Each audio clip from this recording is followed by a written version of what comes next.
Hello, I'm Claire from Wild Ginger Running, and this is my headphone test for trail and ultra runners, the Jaybird Vista and the Aftershokz Aeropex. The Jaybird Vistas and the Aftershokz Aeropex are both excellent quality wireless Bluetooth headphones, but both offer a completely different sound experience while you run. Here's my review, and at the end of the film there's a table comparing the pros and the cons of both. Let's start with the Jaybirds. They retail at £160, but I've seen them online for £140. They weigh a tiny weeny 12 grams when they're in your ears, so 6 grams on each side. And when in the box, which also doubles as a charging case, the whole thing weighs 45 grams. The sound quality from these is utterly incredible for both music and podcasts.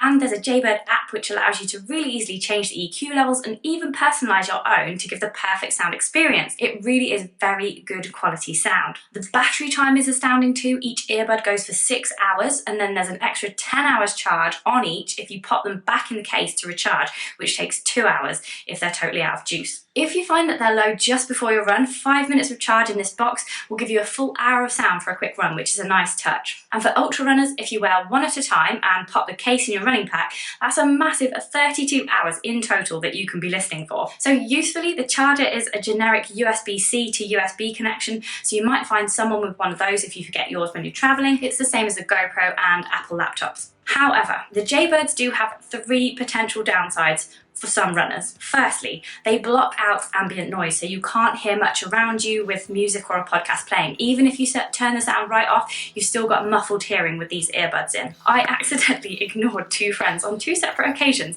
on a test run wearing the Vistas.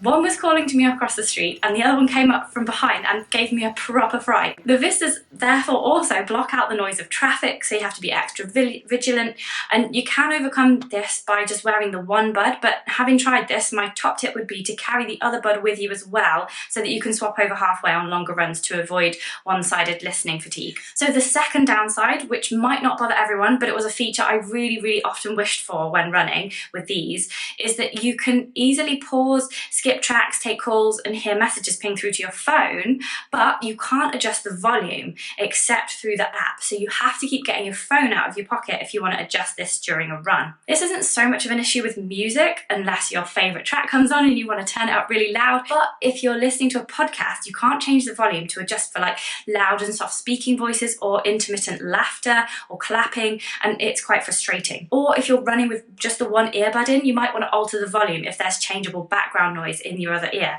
You just can't do this. So the last downside isn't the same for every runner, but unfortunately this was a big one for me. So after research on trail and ultra running Facebook groups, I found roughly half of the people who responded had the same problem and everybody else was just fine. Really frustratingly for me, the Vistas just kept falling out of my ears. You get 3 sizes of ear gel, but even with the smallest in, which strangely does not have the small ear hook that the bigger 2 have, they just kept falling out. You can also accidentally ping them out fighting through overgrown brambles, or taking your buff off or a top layer off over your head while on the move. I've tried twisting them, I've tried jamming them, I've tried wedging them, so far in that they actually hurt my inner ear, but they will not stay in while I run.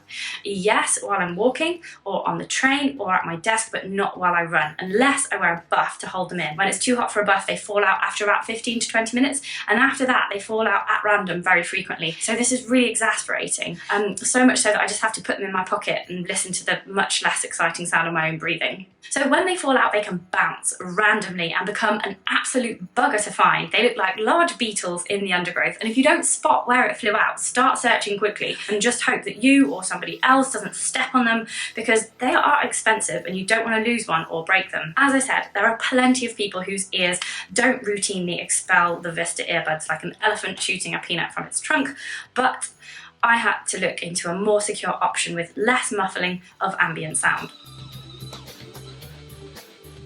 Cue the Aftershokz Aeropex. So these are slightly cheaper, retailing at £150. Found them online for slightly less, £130. With their wraparound design, they weigh just over twice as much as the Jaybird Vistas at 26 grams, but I cannot feel the difference. And if anything, they feel like they weigh less as they hook around closer to your head, closer to your centre of gravity, rather than perching out of your ears. The speaker doesn't sit inside your ear at all, but it hooks over the front, conducting the sound waves through the ear bones. They call this slightly chillingly, bone conducting. It kind of gives you visions of an undead orchestra headed by a skeleton conductor, doesn't it? Just me? Okay then. Anyway, they look okay, but not as stylish as the Jaybird Vistas, and they take up a little bit more room in your packing as they're circular in shape. The battery life is not as long, 8 hours, and you can't wear one bud at a time to double this up for longer runs, and they will not work while you recharge them, which takes 1.5 hours from 0 to 100%. So charging is with its own USB charger with a special connection, so don't forget it, or you'll have to find somebody else with Aeropexes to borrow one from.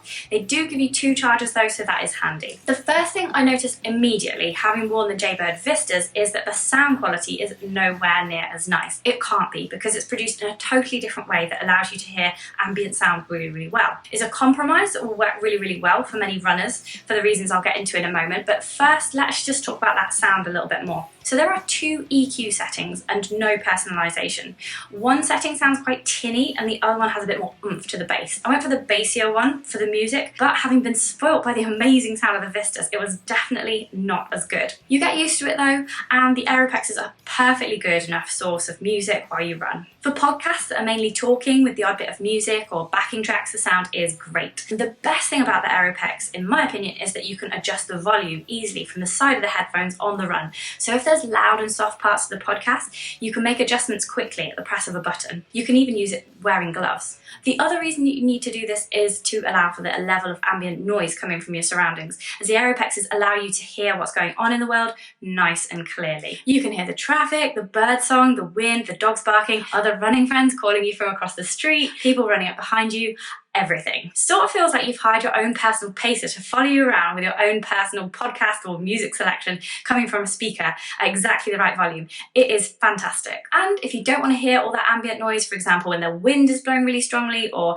loud rainy traffic is splashing past, Aftershokz also send a pair of basic squashable earplugs to help muffle that extra noise. One funny thing did happen with the Aeropex's ambient sound feature. I was listening to the Bob Graham Sounds podcast, which includes quite a lot of ambient travelling sounds like train horns in the background, traffic and people talking, and quite a few times my ears would confuse what was happening in the podcast with what was happening in the real world around me, and I would kind of whirl around expecting to see a train pulling in behind me or look for a person who didn't actually exist. I found this ear confusion quite amusing. And finally, I just need to add that they're also fine to wear with sunglasses. I didn't find that a problem at all. So, in a quick roundup, so both of these headphones are really equally easy to set up and play music or podcasts from, and they're similar in price and weight and similarly water resistant for running in the rain. I love the excellent sound quality and the generous battery life of the Jaybird Vistas, and the background noise blocking is great for public transport, but when running I want to hear the sounds of the trail more clearly and have the security of the buds not falling out of my ears. Most of my long runs are up to 3 hours long, so the 8-hour battery life of the Aftershokz Aeropex is plenty long enough. And although I sometimes run for longer in races, I don't think I'd personally use them as events because I'm too busy chatting to people and also making a film. Some races don't allow in-ear headphones like Jaybirds, but many will allow Aftershocks, as you can still hear any safety instructions from the marshals, and of course, most importantly, all of the cheering. For running, the Aftershokz Aeropexes get the Wild Ginger Running Best in Test award, but I do love the sound quality of the Jaybird Vista, so I'm wearing them for anything that's not running.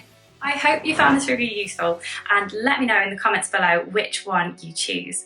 I'd also be keen to know which podcasts you recommend. It doesn't have to be running either. I'm also a big fan of the Infinite Monkey Cage, for example. So if you would like to buy either of these headphones, then clicking on the links in the film description below will give me a very small percentage of the sale at no extra cost to you. So thank you very much if you do this. Actually, anything you buy on Amazon after clicking these links, I'll still get a kickback, so feel free to start browsing. Please click the like button whatever you do, and subscribe and check the notification bell so that you know when my next new film comes out, and consider supporting me on Patreon if you appreciate my gear reviews and want more perks and prizes from Wild Ginger Running. So that is all from me. Have fun, enjoy your run, and I will see you on the trails.